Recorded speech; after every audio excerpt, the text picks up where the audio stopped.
Bismillahirrahmanirrahim. Assalamualaikum warahmatullahi wabarakatuh. Selamat pagi semuanya.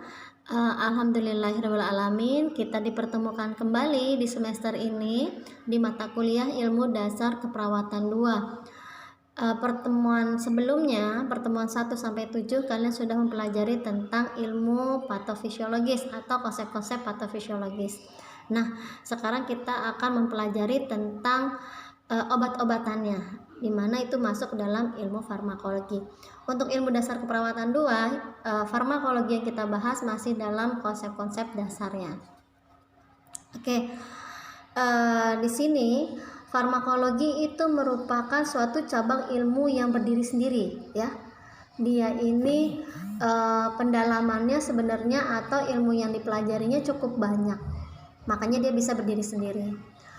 Ilmu farmakologi ini banyak cabangnya, mempelajarinya beda-beda. Ada yang mempelajari tentang desain obat-obatan atau formulasi obat, ada yang mempelajari tentang toksisitas obat, ada yang membahas tentang bagaimana mekanisme kerja obat secara molekuler, bahkan ada bagaimana efek obat ya secara real gitu ya di rumah sakit atau di klinik, dan masih banyak lagi. Oke, mari kita akan bahas di slide selanjutnya. Baiklah, sebelum kita memulai tentang ilmu farmakologi lebih lanjut, kita akan bahas dulu tentang sejarah farmakologi. Di periode kuno, farmakologi ini dikenalkan ya pertama kali oleh Claudius Galen. Dia ini merupakan orang pertama yang memperhatikan farmakologi secara teoritis. Teori dan pengalamannya memberikan kontribusi terhadap penggunaan obat yang rasional. Jadi dia sudah membuat secara teoritis tentang obat-obatan ya, dan juga dia itu memberikan obat-obatan itu berdasarkan dari pengalaman-pengalaman sebelumnya, misalkan secara turun-temurun atau dari nenek moyang.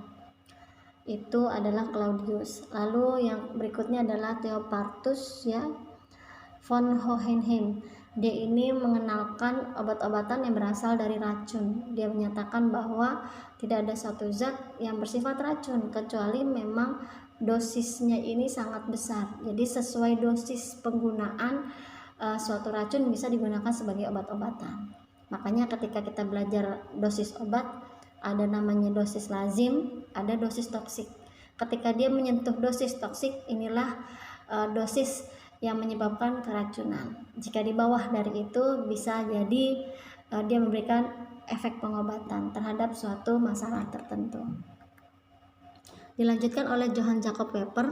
Dia ini orang pertama kali yang menyatakan dan memverifikasi pengujian dengan menggunakan hewan uji, yang mana pada sebelum-sebelumnya menguji obat-obatan itu langsung terhadap manusia. Jadi jika ada kegagalan itu misalkan secara permanen ya terjadinya pada manusia ya, karena dikhawatirkan ada kesalahan-kesalahan seperti itu. Bagaimana jika pengujian itu menggunakan hewan uji? Orang pertama kali itu adalah Johann Jakob Weber. Di periode modern ada Rudolf Bussein yang dia ini merupakan pendiri Institute of Pharmacology yang terdapat di Universitas Dorpat ya. Dia mengantarkan farmakologi sebagai suatu disiplin ilmu yang independen. Dia juga berusaha menjelaskan efek senyawa kimia yang terkandung di dalam obat. Selanjutnya ada Oswald Schmidenberg. Dia ini dikenal sebagai bapak farmakologi modern. Dia meningkatkan reputasi farmakologi karena dia sudah mengenalkan beberapa konsep yang fundamental bisa dimunculkan ya, seperti hubungan struktur aktivitas, reseptor obat, toksisitas selektif. Semakin berkembanglah ilmu farmakologi ya di zaman modern, seiring dengan berkembangnya ilmu kimia, biologi, dan fisika. Jadi semakin mudah mengembangkan ilmu farmakologi. Oke, dan sebenarnya masih banyak lagi yang terlibat ya. Seperti John Abel, dia ini adalah salah satu orang Amerika pertama yang mengajar di laboratorium begitu ya.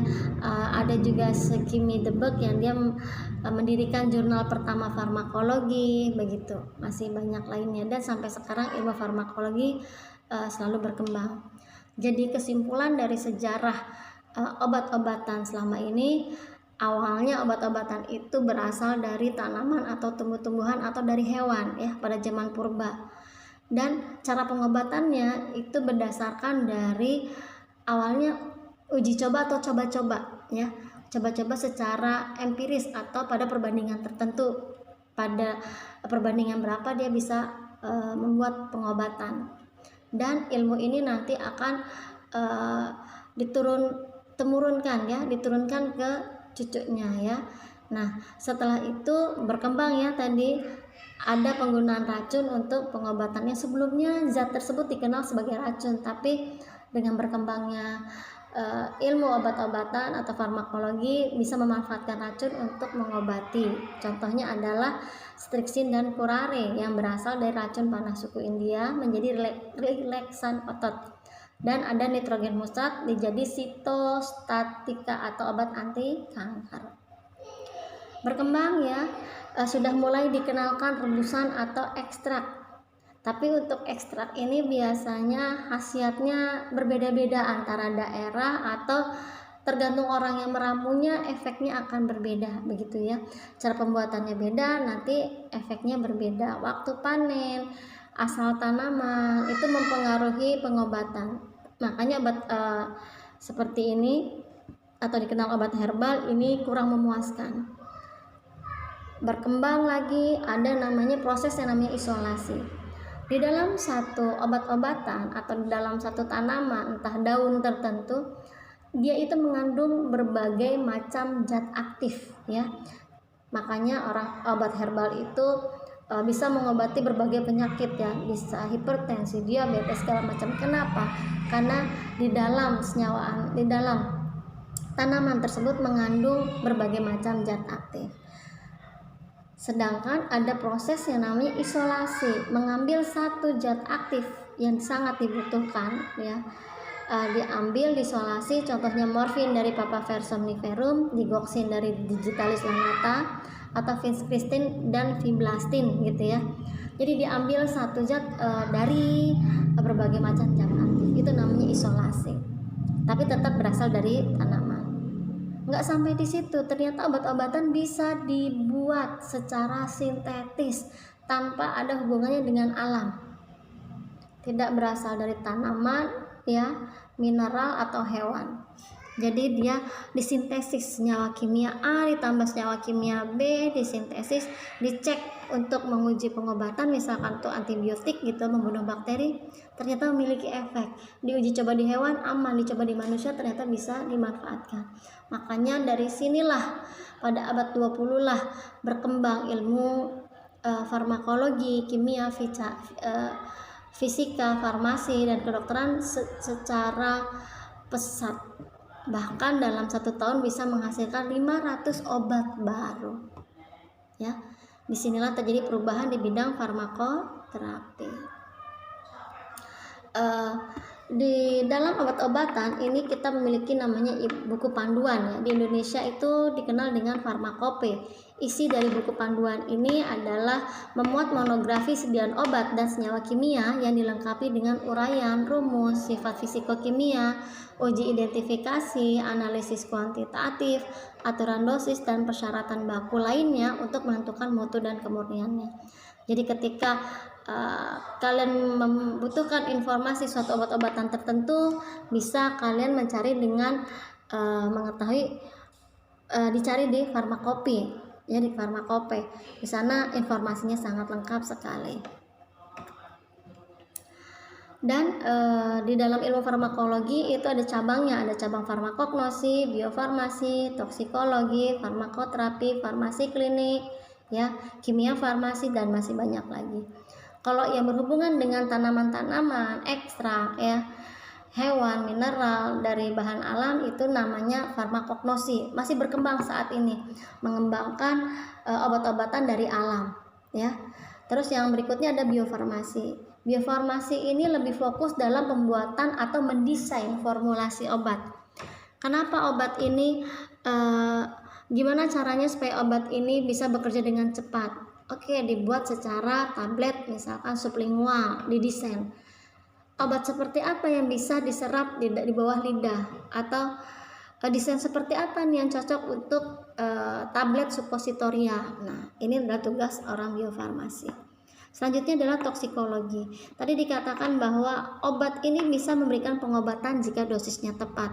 Jika dosisnya terlalu berlebih atau besar, dia bisa menyebabkan sifat racun. Nah, toksikologi ini mempelajari sifat efek racun dari obat terhadap tubuh ya. Sebelumnya dicari juga farmakodinamik kerjanya seperti apa di dalam tubuh. Nanti pada dosis berapa dia memberikan efek terapi, pada dosis berapa dia sudah mulai bersifat racun. Ini adalah masuk ke dalam ilmu toksikologi. Selanjutnya ada farmakoterapi, mempelajari penggunaan obat untuk pencegahan dan pengobatan penyakit atau gejalanya. Dan berikutnya ada farmasi klinik, cabang farmakologi yang mempelajari efek obat pada manusia. Nah, sekarang yang terbaru dan masih ada lagi yang lain. Contohnya itu adalah ada biofarmasi, ada kimia farmasi. Kalau kimia farmasi berarti mencek ya, misalkan menganalisis suatu zat yang ada di dalam obat, berapa kadarnya misalkan, atau di dalam obat ini mengandung apa saja, menggunakan berbagai macam teknologi alat-alatan. Nah, itu adalah cabang dari kimia farmasi. Oke, cukup untuk perkenalan tentang konsep dasar farmasi. Nanti setelah ini akan kita bahas lebih dalam tentang farmakokinetik dan farmakodinamik.